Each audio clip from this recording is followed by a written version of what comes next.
वंदे लोकतिलकं साततवार्ताविभूषणं अमरकृत्यसारणं प्रबोधं लोकजीवनं प्रणयप्रमथजागदीपनं वन्दे जीवनजीवनं सत्पुरुषं नमामि। प्राणरसि श्री ठाकुर जगज्जननी श्री श्री लक्ष्मी माँ ଯୁଗାଚାର୍ଯ୍ୟ ଶ୍ରୀ ଶ୍ରୀ ବଡ଼ଦା ଆଜିର ଭରସା ପ୍ରଧାନ ଆଚାର୍ଯ୍ୟଙ୍କ ଚରଣରେ ମୋର ଅନନ୍ତ କୋଟି ପ୍ରଣାମ। ପୂଜ୍ୟ ଅବିନ୍ଦା ଏବଂ ଠାକୁର ପରିବାର ସମସ୍ତଙ୍କ ଚରଣରେ ମୋର ଅନନ୍ତ କୋଟି ପ୍ରଣାମ। ଆଜିର ପୁଣ୍ୟ ସତ୍ସଙ୍ଗର ପୂଜ୍ୟ ପରିଚାଳକ ଏବଂ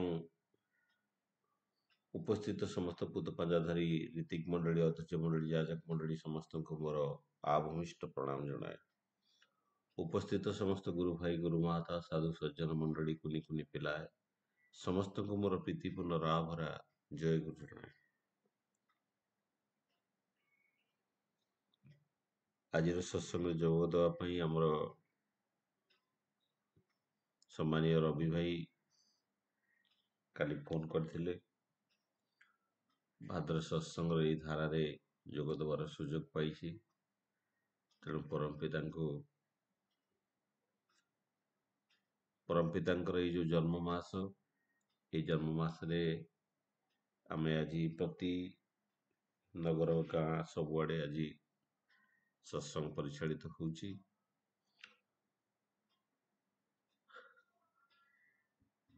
ସୁନ୍ଦର ଭାବରେ ଭଜନ କୀର୍ତ୍ତନ ଚାଲିଥିଲା। ତାରି ଭିତରେ ଯୋଗ ଦେବାର ସୁଯୋଗ ପାଇଛି। ତ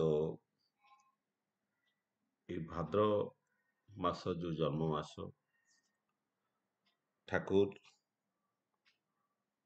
ତାଳନବମୀ ତିଥିରେ ଜନ୍ମଗ୍ରହଣ କରିଥିଲେ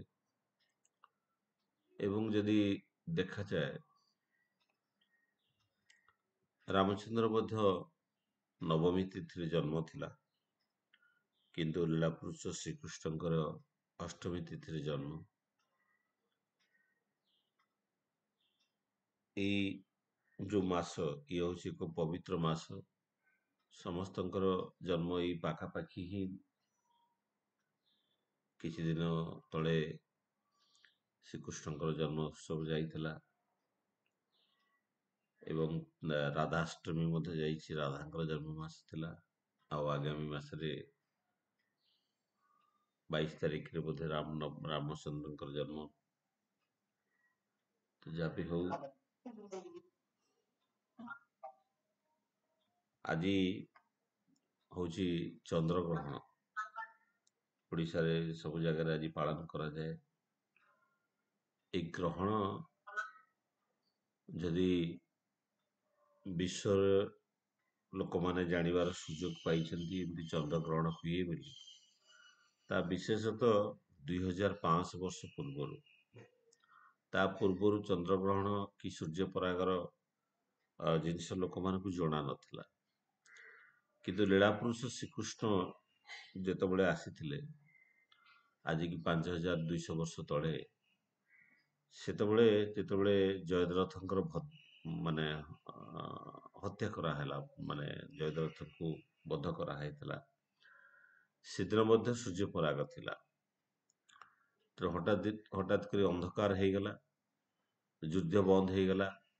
ଜୟଦ୍ରଥ ଭାବିଲେ ଯେ ସେ ବଞ୍ଚିଗଲେ, ଆଉ ସେ ତାଙ୍କର ଯେଉଁ ଲୁକାୟିତ ଜାଗାରୁ ସେ ବାହାରକୁ ଚାଲି ଆସିଥିଲେ ଏବଂ ମାନେ ଅର୍ଜୁନଙ୍କ ସାମ୍ନାକୁ ପଳେଇ ଆସିଥିଲେ। ଯଦି ଜୟଦ୍ରଥଙ୍କର ହତ୍ୟା ନ ହେଇଥାନ୍ତା ସେଦିନ, ତ ହয়তো ଅର୍ଜୁନ ସେଦିନ ମାନେ ଅଗ୍ନି ସମାଧି ନେଇଥାନ୍ତେ। କିନ୍ତୁ ଯେହେତୁ ବାହାରି ଆସିଲେ ଏବଂ ତାପରେ କିଛି ସମୟ ପରେ ସୂର୍ଯ୍ୟ ପୁଣି ପଶ୍ଚିମ ଆକାଶରେ ପୁଣି ଉଦୀୟମାନ ହେଇ ଉଠିଲେ, ଯାହାଫଳରେ ପୁଣି ଦିନ ହେଇଗଲା ଏବଂ ତାଙ୍କୁ ସେ ହତ୍ୟା କଲେ, ବଧ କରିଥିଲେ। ତେଣୁ ସେଦିନ ଯେତେବେଳେ ଲୋକମାନେ ଜାଣିନଥିଲେ, ଲୋକମାନଙ୍କର ବିଶ୍ୱାସର, ଲୋକମାନଙ୍କର ବୈଜ୍ଞାନିକ ତତ୍ତ୍ୱର ବାହାରେ ଥିଲା, ଲୋକମାନଙ୍କର ଜ୍ଞାନର ପରିସୀମାରେ ବାହାରେ ଥିଲା ଏଇ ସୂର୍ଯ୍ୟପରାଗ। ତ ଲୋକମାନେ ଭାବୁଥିଲେ ଯେ ଶ୍ରୀକୃଷ୍ଣ ବୋଧେ ତାଙ୍କର ସୁଦର୍ଶନ ଚକ୍ରରେ ସୂର୍ଯ୍ୟଙ୍କୁ ଢାପି ଦେଇଥିଲେ କିଛି ସମୟ ପର୍ଯ୍ୟନ୍ତ। ସେଥିପାଇଁ ବୋଧେ ଠାକୁର କହୁଥିଲେ ଯେ ଅଲୌକିକ ବୋଲି କିଛି ନାହିଁ। ଆମେ ଯାହାକୁ ଅଲୌକିକତା ବୋଲି କହୁ, ତା ପଛପଟର ବିଜ୍ଞାନକୁ ଆମେ ବୁଝୁନା। ସେଥିପାଇଁ ଅନେକ ଜିନିଷକୁ ଆମକୁ ଅଲୌକିକ ଲାଗେ। କିନ୍ତୁ ଏଇ ଯୋଉ ବିଜ୍ଞାନକୁ ଆମେ ବୁଝୁନା, ଠାକୁରଙ୍କ ଜୀବନରେ ଅନେକ ଅଲୌକିକତା ଘଟିଥିଲା। କିନ୍ତୁ ସେ ଅଲୌକିକତାକୁ କୋଉ ବିଜ୍ଞାନ ବୁଝିପାରେ? ଠାକୁର କଲିକତାରେ ଦିନେ ପ୍ରସାଦ ଗ୍ରହଣ କରୁଥାନ୍ତି। ମାନେ ବହୁତ ଭକ୍ତମାନଙ୍କ ଗହଣରେ ଠାକୁର ପ୍ରସାଦ ଖାଉଛନ୍ତି। ଭୋଗ ଦିଆ ହେଇଛି ଠାକୁରଙ୍କୁ। ଠାକୁରଙ୍କ ପାଖରେ ଜଣେ ଭକ୍ତ ବସିକି ତାର ଅଣ୍ଟାର ବେଦନା କଥା କହୁଛି। ସେ ଚାଲିପାରେ ନା, ଅଣ୍ଟାରେ ଏମିତି ଦରଜ ହୁଏ। ଏବଂ ଯେତେବେଳେ ଖାଇବା ସରିଛି, ଦେଖାଯାଇଛି ସେ ଲୋକ ଉଠିକି ପଳଉଛି, ଆଉ ଠାକୁର ଉଠି ପାରୁନାହାନ୍ତି। ଠାକୁରଙ୍କ ଅଣ୍ଟାର ବେଦନା ଏତେ ତୀବ୍ରତର ଭାବରେ ବଢି ଯାଇଛି, ତାର ବେଦନା ଠାକୁରଙ୍କ ଭାବରେ ପ୍ରବେଶ କରିଯାଇଛି। ୟା ପଛପଟର ବିଜ୍ଞାନ କଣ ଥାଇପାରେ? ଯେତେବେଳେ ବୋସ୍ ମା ଆସି ସେଦିନ କହୁଛନ୍ତି ଯେ ରାସ୍ତାରେ ଆସିଲା ବେଳେ ବିଳମ୍ବର କାରଣ ଯେ କୁକୁରକୁ ମ୍ୟୁନିସିପାଲିଟି କୁକୁର ଧରି ପାରୁନଥିଲା, ଏବଂ ତାକୁ ଯେତେବେଳେ ପିଟି ଦେଲା ତାର ନାକଟା ଫାଟିକି ମୁହଁ ଫାଟିକି ରକ୍ତ ଶ୍ରାବଣ ବହିଲା ଏବଂ ରକ୍ତ ଛିଟକା ତା ଲୁଗାରେ ପଡିଗଲା। ସେ ସେଥିପାଇଁ ଘରେ ଯାଇକି ଲୁଗା ବଦଳେଇକି ଆସିବାକୁ ପଡିଲା। ଏଇ କଥା ଶୁଣୁ ଶୁଣୁଙ୍କୁ ଠାକୁରଙ୍କ ନାକରୁ ରକ୍ତର ସ୍ରାବ। ଇଏ କୋଉ ପ୍ରକାର ବିଜ୍ଞାନ? ଇଏ ହଉଛି, ଏମିତି ଅନେକ କଥା ଥାଏ। ଯେତେବେଳେ ମାନେ ପକ୍ଷୀ ଶାବକଟେ ପକ୍ଷୀର ଧରାଳି ଯେତେବେଳେ ମାନେ ଶରବିଦ୍ଧ କରିଛି ସେଦିନ ପକ୍ଷୀକୁ, ଏବଂ ଏଇ ଶରବିଦ୍ଧ କରିବା ସମୟରେ ଯେତେବେଳେ ସେ ଖେଞ୍ଚି ଦେଇଛି ପକ୍ଷୀକୁ, ଯୋଉ ବାଟୁଳି ଖୋଳା ମାର, ଏଇ ଯୋଉ ବାଡି ଭଳିଆ ଲଗେଇକି ସବୁ ମାରନ୍ତି ଛୁଆ ବେଳେ ଆମେ ଦେଖିଛେ, ସେ ପକ୍ଷୀର ବେଦନାକୁ ଠାକୁର ସହ୍ୟ କରିପାରୁନାହାନ୍ତି। ଠାକୁର ଦୂରରୁ ଦେଖିକି ଚିତ୍କାର କରିକି ମାଟି ଉପରେ ଗଡି ଯାଉଛନ୍ତି, ସେ ବେଦନାକୁ ସହ୍ୟ କରିପାରୁନାହାନ୍ତି ଠାକୁର। ଇଏ କୋଉ ପ୍ରକାର ବିଜ୍ଞାନ? ସେଦିନ କୃଷ୍ଣପ୍ରସନ୍ନ ଭଟ୍ଟାଚାର୍ଯ୍ୟ ଯେତେବେଳେ ଠାକୁରଙ୍କ ପାଖକୁ ପ୍ରଥମ ଥର ପାଇଁ ଆସିଥାନ୍ତି, ଯେତେବେଳେ ସେ ଟ୍ରେନରେ ଯାଉଥିଲେ, ଯେ କି ଶିବି ରମଣଙ୍କର ପଟ ଶିଷ୍ୟ ଥିଲେ, ଉଚ୍ଚ କୋଟିର ବିଜ୍ଞାନର ଉଚ୍ଚତମ ଛାତ୍ର, ଅନେକ କିଛି ଗବେଷଣା କରିବା ପାଇଁ ତାଙ୍କ ମୁଣ୍ଡ ଉପରେ ଥାଏ। ସେଇ କୃଷ୍ଣପ୍ରସନ୍ନ ଭଟ୍ଟାଚାର୍ଯ୍ୟକୁ ଯେତେବେଳେ ଶୁଣିଲେ ଯେମିତି ଜଣେ ଜୀବନ୍ତ ଭଗବାନ ଅଛନ୍ତି, ସେଇ ଜୀବନ୍ତ ଭଗବାନର କଥା ଶୁଣିକି ଯେତେବେଳେ ସେ ଆସିଥିଲେ, ସେଦିନ ଆସିଲା ପରେ ଦେଖିଲେ ଠାକୁର ଗୋଟେ ଦୌଡିଆ ଖଟ ଉପରେ ଶୋଇଛନ୍ତି ଏବଂ ତାଙ୍କୁ ସିଙ୍କୋନିନ୍ ଇଞ୍ଜେକ୍ସନ ଦିଆହଉଛି। ଠାକୁର ଯନ୍ତ୍ରଣାରେ ଛଟପଟ ହଉଛନ୍ତି ସେଦିନ, ଏବଂ ଆ ଚିତ୍କାର କରୁଛନ୍ତି। ଏବଂ ଏଇ ସମୟରେ କୃଷ୍ଣପ୍ରସନ୍ନ ଭଟ୍ଟାଚାର୍ଯ୍ୟ ଆସି ଦେଖୁଛନ୍ତି ଏବଂ ଭାବୁଛନ୍ତି ମନେ ମନେ ଯେ ଇଏ ଯଦି ଜୀବନ୍ତ ଭଗବାନ, ଯିଏ ନିଜର ଦୁଃଖ ଦୂର କରି ପାରୁନାହାନ୍ତି, ସେ ଜଗତର ଦୁଃଖ କି ପ୍ରକାର ଦୂର କରିବେ? ଏବଂ ଯିଏ ନିଜର ଦୁଃଖ ଦୂର କରି ପାରୁନାହାନ୍ତି, ସେ ଜଗତର ଦୁଃଖ କେମିତି ଦୂର କରିବେ? ଏଇ କଥା ତାଙ୍କ ମନରେ ପ୍ରଶ୍ନ ଆସିଛି, ଏବଂ ଏଇ ପ୍ରଶ୍ନ ସେଦିନ ସେ ଠାକୁରଙ୍କୁ ପଚାରିଛନ୍ତି। ଠାକୁର କହୁଛନ୍ତି ପାଖରେ ଗୋଟେ ଜଙ୍ଗଲ ଭଳି ଅଛି। ଠାକୁର କହୁଛନ୍ତି ସେ ଗଛଟା ଦେଖିପାରୁଛ? ସେ ଗଛ କଣ କରିଛି, ତାର ଡାଳରେ ଗୋଟେ କୋରଡ ଅଛି। ମାନେ କୋରଡ ମାନେ ଖଣ୍ଡିଆ ଟାଇପର ଯୋଉଟା ଥାଏ, ସେଇ କୋରଡ ପାଇଁ ଗଛଟା ସଳଖିକି ଛିଡା ହେଇ ପାରୁନି। ସେ ତଳକୁ ନଇଁ ଆସୁଛି ଏବଂ ଧୀରେ ଧୀରେ କେଁ କେଁ କରି ପୁଣି ଉପରକୁ ଉଠି ଯାଉଛି। ଠାକୁର କହୁଛନ୍ତି ସେ ଗଛକୁ ତୁମେ ଦେଖିପାରୁଛ? କୃଷ୍ଣଦେବ ଆଶ୍ଚର୍ଯ୍ୟ ହଉଛନ୍ତି ଯେ ତାଙ୍କ ପ୍ରଶ୍ନର ଉତ୍ତର ତ ଇଏ ନୁହେଁ। ମାନେ ସେ ଯାହା ପଚାରୁଥିଲେ ଯେ ଆପଣ କଣ ଭଗବାନ, ଯେ ଆପଣଙ୍କୁ ଲୋକମାନେ ଭଗବାନ କହୁଛନ୍ତି, ତେବେ ଆପଣ ନିଜର ଦୁଃଖ ତ ଦୂର କରି ପାରୁନାହାନ୍ତି, ଯେ ଅନ୍ୟର ବିଶ୍ୱର ଲୋକଙ୍କର ଦୁଃଖ କେମିତି ଦୂର କରିବେ? କେଷ୍ଟଦାଙ୍କର ସେ ଅସମାହିତ ପ୍ରଶ୍ନ ତାଙ୍କ ଭିତରେ ରହିଯାଇଛି ସେଦିନ, ଏବଂ ରାତି ଅନେକ ହେଇଛି, ଫେରି ପାରି ନାହାନ୍ତି। ତା ପରଦିନ ସକାଳେ ଯେତେବେଳେ ଆସିକି ଠାକୁରଙ୍କୁ ପ୍ରଣାମ କରୁଛନ୍ତି, ଠାକୁର ତାଙ୍କୁ ପଚାରୁଛନ୍ତି କଣ କର? ସେ ଗବେଷଣା, ମୁଁ ଏଇ ସବୁ ଏଇ ନକ୍ଷତ୍ର, ଏଇ ସବୁ ଗ୍ରହ ପୁଞ୍ଜାଦି ବିଷୟରେ ଗୋଟେ ନକ୍ଷତ୍ରର ନାଁ କହିଛନ୍ତି, ସେଇ ନକ୍ଷତ୍ରଟାକୁ ମୁଁ ଗବେଷଣା କରେ।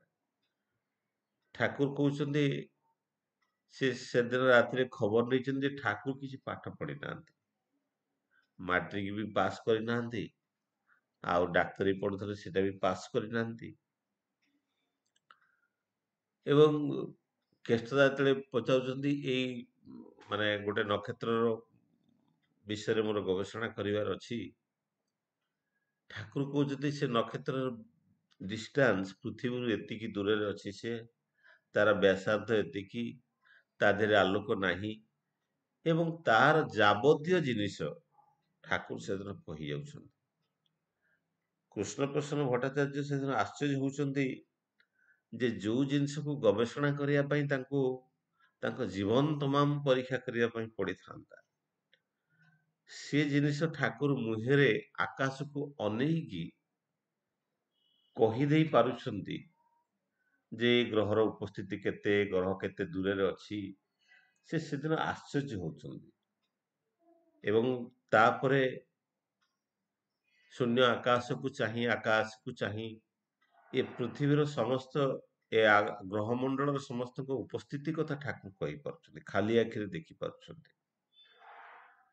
ସେଦିନ ସେ ଆଶ୍ଚର୍ଯ୍ୟ ହେଇଛନ୍ତି ଯେ ଠାକୁର କିଏ,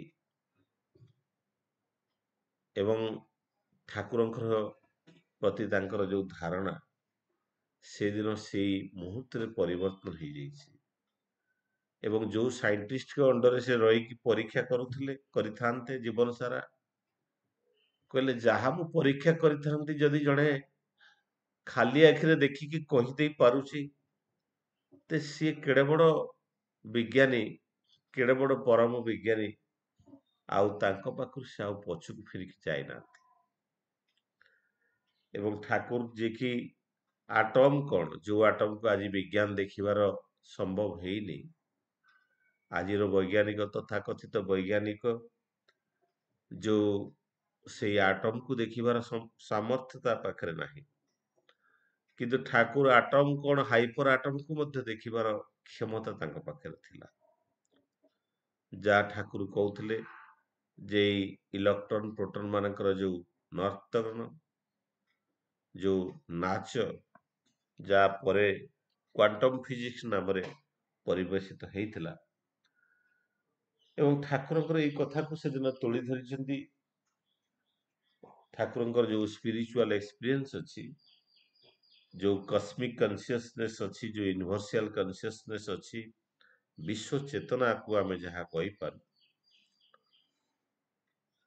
ଏଇ ବିଶ୍ୱ ଚେତନାର ମୂଳ ହଉଛି ଆମ ପାଖରେ, ଆମେ ଏକ ସାଧାରଣ ମଣିଷ। ଅନେକ ସମୟରେ ଅନେକ ଲୋକ ଅଛନ୍ତି ଯୋଉମାନେ ଠାକୁରଙ୍କୁ ଦୀକ୍ଷା ଗ୍ରହଣ କରିବା ପାଇଁ ଚାହାନ୍ତିନି, ବା ବୁଝିଲେ ଦୀକ୍ଷା ନେଲେ ମଧ୍ୟ ମାନନ୍ତିନି, କାହିଁକି ଠାକୁରଙ୍କୁ ଏବଂ ଏଇ ଆଚାର୍ଯ୍ୟ ପରମ୍ପରାକୁ ସେମାନେ ଏକ ସାଧାରଣ ମଣିଷ ଭାବରେ ଭାବନ୍ତି।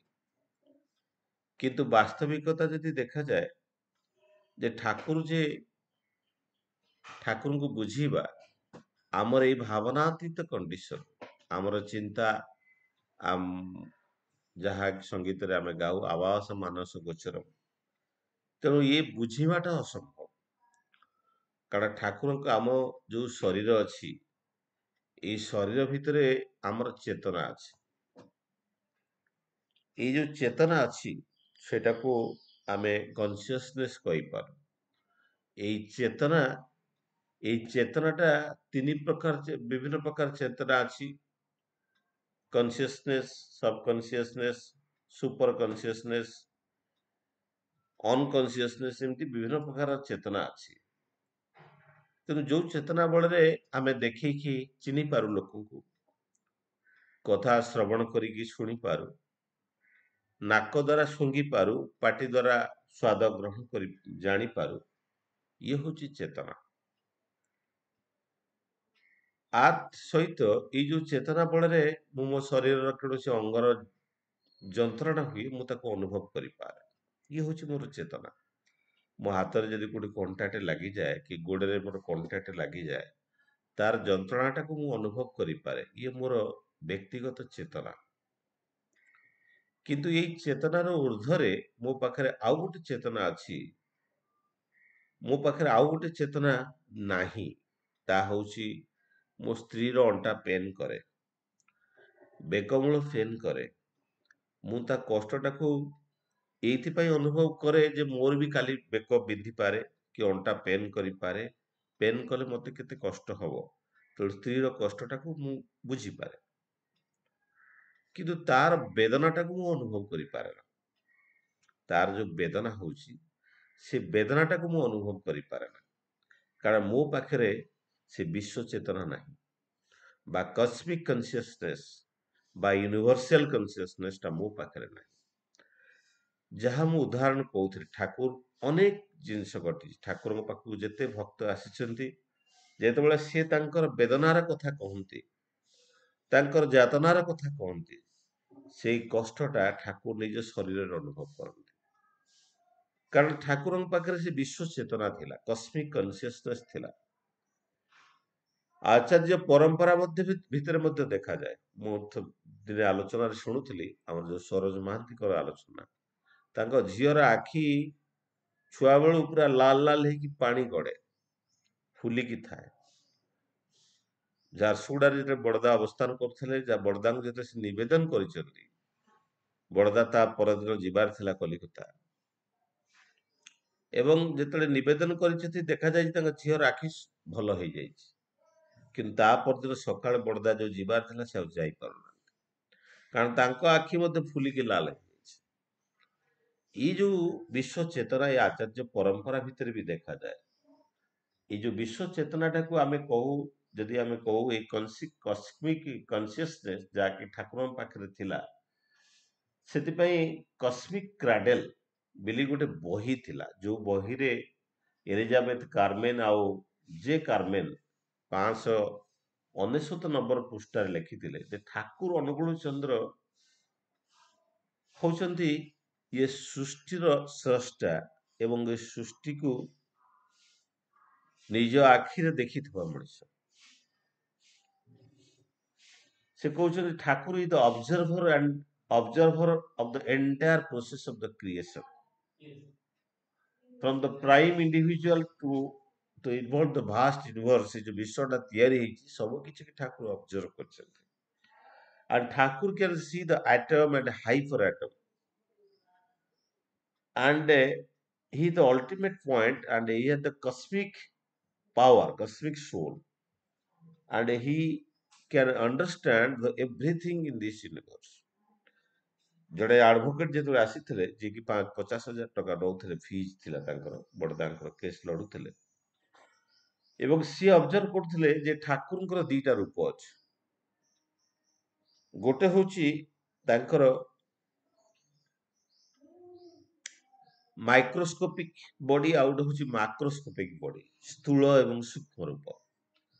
ଏବଂ ଏଇ ସ୍ଥୂଳ ଶରୀରରେ ଠାକୁର କଥାବାର୍ତ୍ତା କରୁଥିଲେ, ଖାଉଥିଲେ, ପିଉଥିଲେ, ଭକ୍ତ ମାନଙ୍କର ବେଦନାକୁ ଶୁଣୁଥିଲେ। କିନ୍ତୁ ଏ ସୂକ୍ଷ୍ମ ସ୍ତରରେ ଏ ବିଶ୍ୱ ଦୁନିଆକୁ ଆଚ୍ଛାଦିତ କରିକି ରଖିଥିଲେ।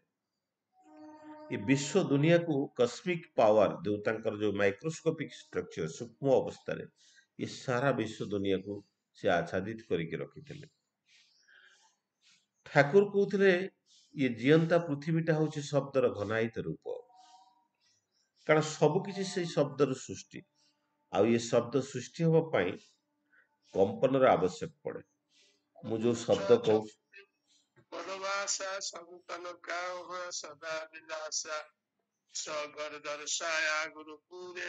ଦାଦା ଟିକେ ମାଇକ୍ ଅଫ୍ କରନ୍ତୁ।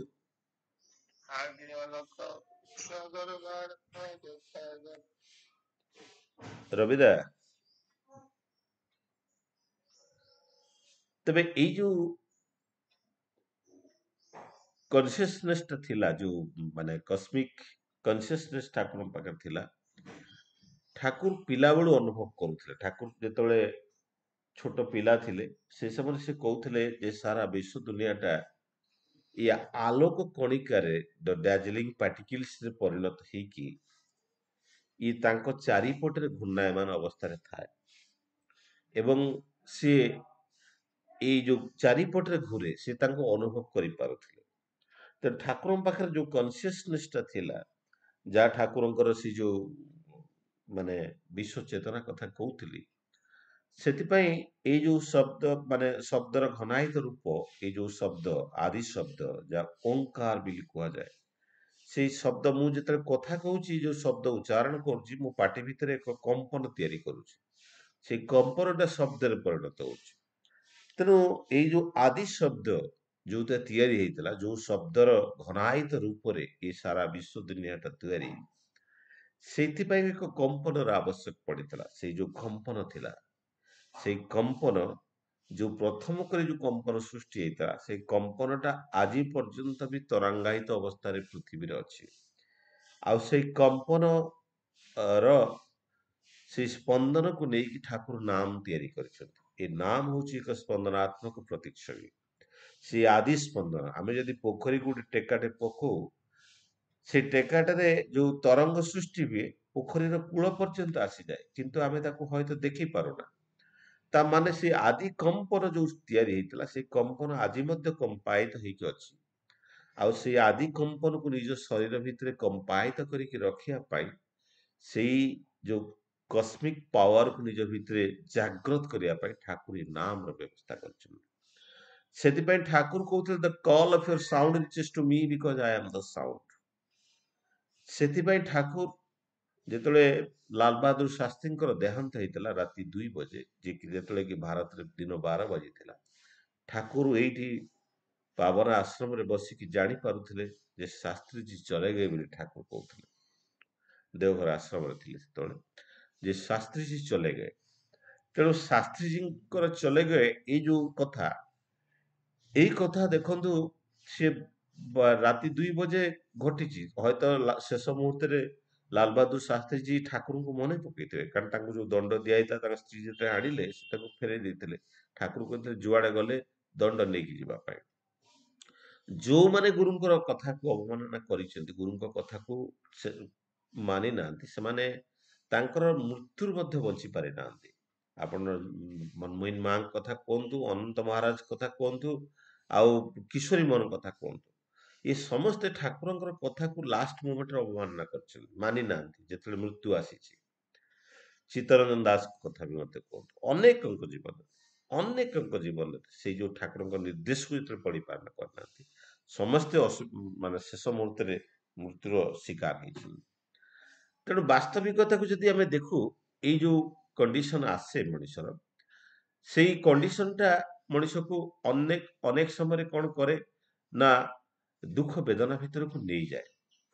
ତେଣୁ ଠାକୁର ଯୋଉ କସ୍ମିକ ପାୱାର ଥିଲା, ଯୋଉ ମାଇକ୍ରୋସ୍କୋପିକ କନସିୟସନେସ୍ ଥିଲା, ସେଇଥିରେ ସେଇ ବଳରେ ସେ ସବୁ କିଛି କି ଜାଣିପାରୁଥିଲେ। ସେଥିପାଇଁ ଯୋଉ ଠାକୁର କହୁଥିଲେ the existence of all that exist that is the sat, the responsive of all that respond that is the chit, এই ଚିତ୍ତ বা consciousness, and the becoming of all that is coming, that is the ananda, the Sachidananda, ସଚିତ ଆନନ୍ଦର ସମାର।